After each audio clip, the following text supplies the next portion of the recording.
Hi. Hello. నమస్తే అందరికి. Welcome to my channel. ఇప్పుడు మనం చెప్పుకోబోతున్న స్టోరీ 'మనసా పలకవే' ఎపిసోడ్ 91. ఇంత అందమైన పెళ్ళాన్ని పెట్టుకొని ఎవరు మాత్రం దూరంగా ఉంటారు చెప్పవే! సిద్ధు మనసు కూడా త్వరలోనే కరుగుతుంది అని అప్పటి వరకు అయితే మనవరాలు మనసుని కాస్త కుదుటపరిచారు జానకమ్మ గారు. హ్మ్. ఇక వాళ్ళ అమ్మమ్మ మాటలకు కాస్త డల్‌నెస్ నుండి బయటపడింది. ఇన్ని రోజులు కాస్త డల్‌గానే ఉంది వాళ్ళ ఫస్ట్ నైట్ ఏర్పాటు చేసినప్పటి నుండి. ఎందుకంటే సిద్ధు మాటలు అవి ఆమె మనసుని తడుతూనే ఉన్నాయి. అందుకే ఆమెకి ఆలోచనలు కూడా మొదలయ్యాయి. నిజంగానే సిద్ధుని పెళ్లి చేసుకొని తప్పు చేశానా? సిద్ధు నిజంగా నాకెప్పటికి దగ్గర అవ్వడా? ఇలానే ఉంటాడా? జీవితాంతం నన్ను దగ్గరికి రానివ్వడా? అన్న ఆలోచనలే ఆమె మనసులో మెదులుతూ ఉన్నాయి. కానీ ఇప్పుడు జానకమ్మ గారు మాట్లాడిన మాటలకు కాస్త ఆమె మనసు కుదుట పడిందనే చెప్పాలి. చెప్పినట్టుగానే రఘుపతి గారు, అలాగే సిద్ధు భోజనం టైం వరకు ఇద్దరూ ఇంటికి వచ్చారు. రఘుపతి గారు మనవరాలి కోసం బేకరీ ఐటమ్స్, అలాగే కూల్ డ్రింక్స్, మనవరాలికిష్టమైన స్వీట్స్ అన్నీ తీసుకొచ్చి, ఆ కవర్ మనవరాలి చేతిలో పెట్టి తల నిమిరారు. థాంక్ యూ తాతయ్య. నాకేమేమి ఇష్టమో నీకు బాగా తెలుసు. అందుకే నేను అడగపోయినా నువ్వు అన్నీ తీసుకొచ్చి ఇస్తావు. కానీ కొందరున్నారు. ఎందుకు మన ఇష్టాలు విడమర్చి చెప్పినా కూడా కొన్ని మట్టి బుర్రలకు అస్సలు అర్థం కాదు అని సిద్ధుని చూస్తూ అంటుంది సాహిత్య.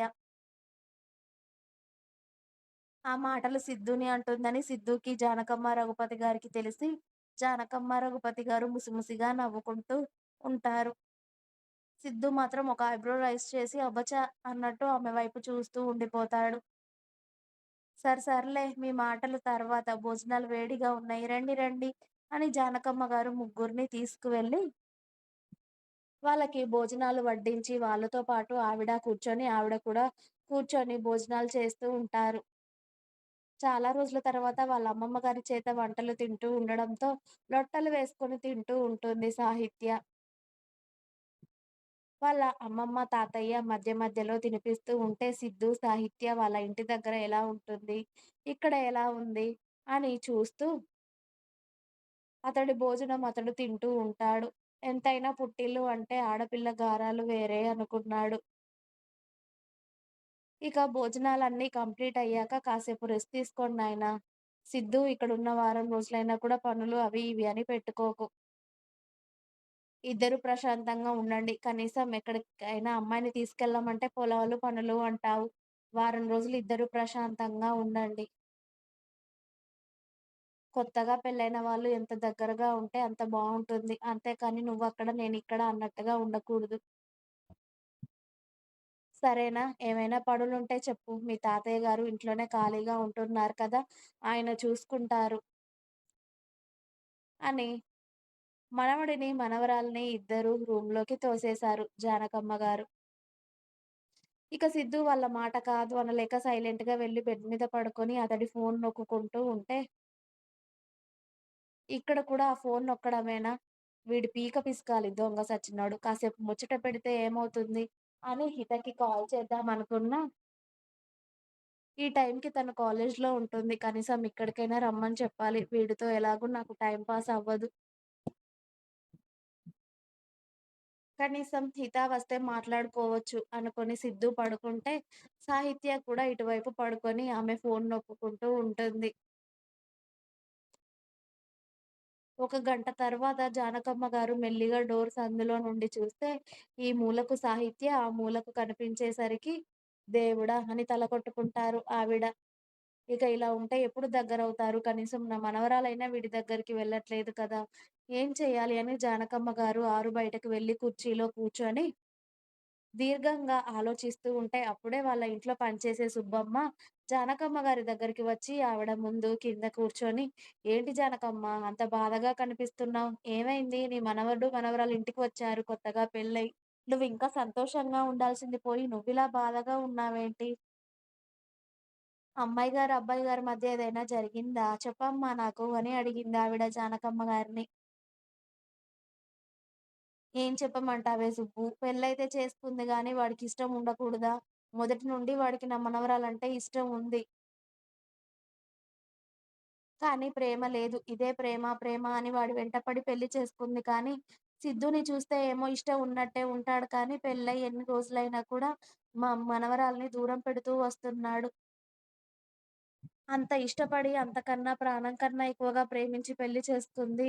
వాళ్ళ అమ్మ నాన్నని, అన్నలని ఎదిరించి పెళ్లి పీటల మీద నుండి వెళ్ళిపోయి చనిపోదామని కూడా అనుకుంది వాడి కోసం. అలాంటి వాడి కోసం అది అంత పడి తప్పించిపోతుంటే వాడేమో కనీసం నా మనవరాల్ని చూడడం కూడా చూడడం లేదు.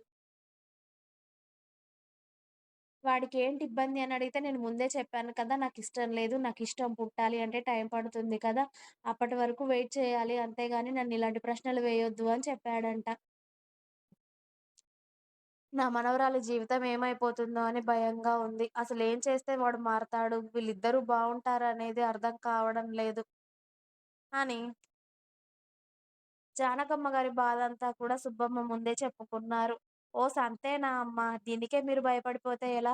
అప్పట్లో కాలంలో పిల్లలు ఇంకా ఇలా చూసుకునే వాళ్ళా? ఫోన్లలో మాట్లాడుకునేవాళ్ళా? ఒకరికొకరు చూసుకోక ముందే పెళ్ళిళ్ళు చేసేవాళ్ళు. వాళ్ళకి పెళ్ళిళ్ళైన తర్వాత ఇష్టం లేకపోతే ఏదో మాయో మరాటో చేసి వాళ్ళిద్దరిని కలిపేసేవారు. ఒక్కసారి పెళ్ళాం, మొగుడు ఏకమైతే ఇక వాళ్ళిద్దరిని విడదీయడం ఆ దేవుడి వల్ల కూడా కాదమ్మా! ఇద్దరూ బంకలా అతుక్కుపోయి ఉంటారు. ఒక్కసారి వాళ్ళిద్దరిని ఏకం చేశామంటే ఇక వాళ్ళిద్దరిని దూరంగా ఉంచడం ఎవ్వరి తరం కాదమ్మా! ముందు వాళ్ళిద్దరూ ఏకమయ్యే ప్రయత్నాలు చేయండి" అని చెప్పింది సుబ్బమ్మ జానకమ్మ గారి చెవిలో గుసగుసగా. కానీ ఏం చేయాలే నేను? నాకర్థం కావట్లేదు. కాస్త అర్థమయ్యేలా చెప్పవే అన్నారు జానకమ్మ గారు కూడా గుసగుసగానే.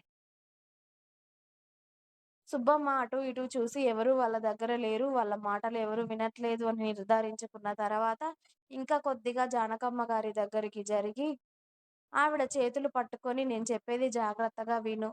ఓ మందు ఉంటుంది. అది అబ్బాయి తాగే పాలల్లో గాని, భోజనంలో గాని కలిపితే ఆ రాత్రి అబ్బాయిని ఆపడం ఎవ్వరి తరం కాదు.